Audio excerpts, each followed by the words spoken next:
Friends, chicken soup आणि mutton soup या recipe viral झाल्यानंतर मी आज तुमच्यासाठी खास घेऊन आलेली आहे मटन मसाला रेसिपी. सगळ्यात आधी त्यासाठी लागणारं आपण साहित्य बघूया. मी त्यासाठी वजनी 500 ग्रॅम म्हणजेच अर्धा किलो मटन स्वच्छ 3 ते 4 पाण्याने धुवून घेतलेलं आहे. त्यासाठी लागणारं आपण साहित्य बघूया. त्यासाठी मी एक बारीक चिरलेला कांदा घेतला आहे आणि 1 चमचा आलं लसूण पेस्ट घेतली आहे. सगळ्यात आधी आपण मटन सूप करून घेणार आहोत. मटन सूप बनवण्यासाठी मी एक छोटी पळी तेल घेतलं आणि त्यामध्ये आपण बारीक चिरलेला कांदा आणि 1 चमचा घेतलेली आलं लसूण पेस्ट मी टाकून घेतलेली आहे. हे थोडंसं व्यवस्थित फ्राय झालं की त्यानंतर आपण हळद आणि मीठ टाकून घेणार आहोत. हळद आणि मीठ टाकल्यानंतर थोडंसं फ्राय होऊ द्यायचं आणि त्यानंतर आपण त्यामध्ये मटण टाकून घेणार आहोत. मटण टाकल्यानंतर एक 5-7 मिनटं व्यवस्थित फ्राय होऊ द्यायचं मीडियम गॅसवर आणि त्यानंतर आपण त्यामध्ये जवळपास 1.5 ते 2 ग्लास पाणी टाकून घेणार आहोत.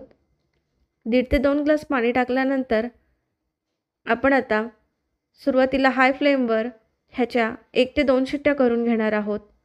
हे होतंय तोपर्यंत आपण ग्रेव्हीची तयारी करून घेऊया. त्यासाठी मी एक मोठ्या साईजचा कांदा आणि त्यापेक्षा कमी खोबरं असं मी कापून घेतलेलं आहे. सगळ्यात आधी आपण कांदा भाजून घेऊया.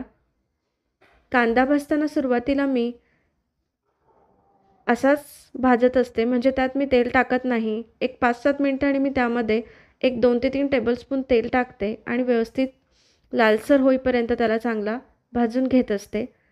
त्यानंतर मी हे खोबऱ्याचे स्लाईस घेतले होते, ते मी कांद्यापेक्षा कमीच घेतलेले आहे. ते आपण आता भाजून घेणार आहोत. साईड बाय साईड आपली कुकरच्या शिट्ट्याही होत आहेत. जवळपास मी 7 ते 8 शिट्ट्या घेतलेल्या आहेत कुकरच्या, कारण मटण शिजायला वेळ लागतो. आता आपलं खोबरंसुद्धा भाजून झालेलं आहे. कांदा आणि खोबरं भाजण्यासाठी मी नेहमी लोखंडी कढई वापरते, जेणेकरून व्यवस्थित पटकन भाजलं जातं. आता आपण कांदा खोबऱ्याचा मसाला करून घेणार आहोत. कांदा खोबऱ्याचा मसाला करून घेताना सगळ्यात आधी आपण खोबरं मिक्सरच्या भांड्यात बारीक करून घेणार आहोत. त्यानंतर कांदा त्याच भांड्यात आपण कांदा टाकून थोडंसं पाणी टाकायचं आणि छान अशी फाईन पेस्ट करून घ्यायची. हवं तर तुम्ही यात आलं लसूणही ॲड करू शकतात. मी आलं लसूण पेस्ट साईडला वापरत असते. आपला कुकर गार झालेला आहे. आता आपण बघूया मटण कसं शिजलेलं आहे. मटण जरा बऱ्यापैकी आपलं व्यवस्थित शिजलेलं आहे. 7 ते 8 शिट्ट्या घेतल्यानंतर मटण व्यवस्थितच शिजतं आणि त्याचा चांगला अर्क सूपमध्ये उतरतो आणि हे सूप लहान मुलांसाठी खूप चविष्ट आहे आणि हेल्दीही आहे. त्यासाठी मी आधी मटण सूप करून घेतलेलं आहे. आता आपण करीची तयारी करूया.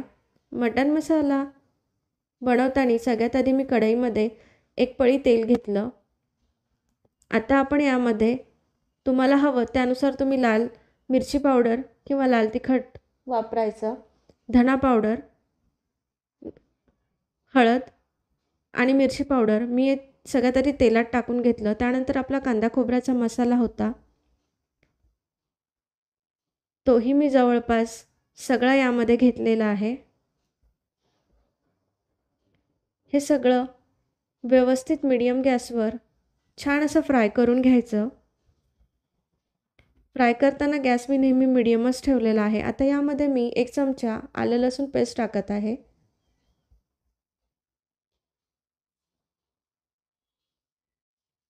मसाल्याला व्यवस्थित तेल सुटेपर्यंत छान असं फ्राय करून घ्यायचं आणि सगळ्यात शेवटी त्यामध्ये मी 1 चमचा मटण मसाला टाकून घेतला आहे.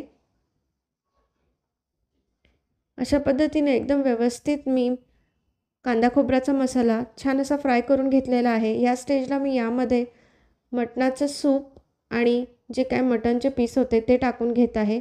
त्याआधी मी माझ्या मुलासाठी हेच सूप थोड्या प्रमाणात साईडला काढून ठेवलं. हे मुलांसाठी खूप हेल्दी असतं. आता आपण याला मीडियम गॅसवर छान अशी उकळी येऊ देणार आहोत आणि त्यानंतर कोथिंबीर टाकून घेणार आहोत. कोथिंबीर टाकल्यानंतर पुन्हा 5 ते 7 मिनटं मी गॅस चालू ठेवला आणि त्यानंतर मटण मसाला आपला अगदी रेडी झालेला आहे। ही रेसिपी तुम्ही नक्की ट्राय करा आणि मला कमेंट करून कळवा कशी झाली ते। हा व्हिडिओ आवडला असल्यास लाईक करा, शेअर करा। त्याचबरोबर चॅनलवर जर नवीन असाल तर चॅनलला नक्की सबस्क्राईब करा। व्हिडिओ बघितल्याबद्दल धन्यवाद।